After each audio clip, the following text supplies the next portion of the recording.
This problem is for black to kill white here on the corner. It is one of those patterns that you just have to know as a beginner and as an amateur player.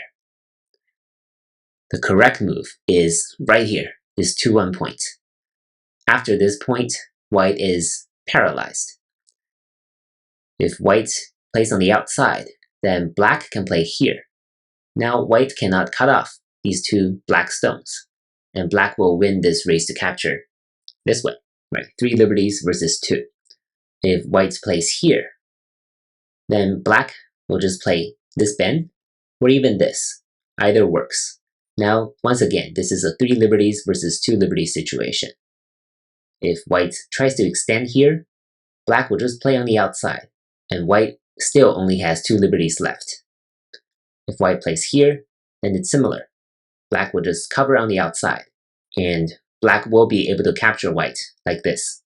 If white plays this is even more wrong, because black can cut, and this number 2 will not be able to escape. It'll be something like this.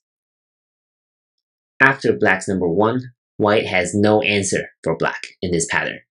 And if black tries other moves, it will fail.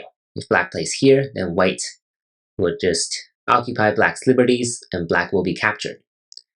If black plays this bend, then white will block here, and black will fail this way too. If black bends here, then white will block. Black can come in like this, but white can play this Atari, and now it is black that cannot come in from either side. And white will be able to win the race to capture this way. So the only correct move is right here on the 2-1 point. And this is one of those patterns that you just have to know. Thank you for watching.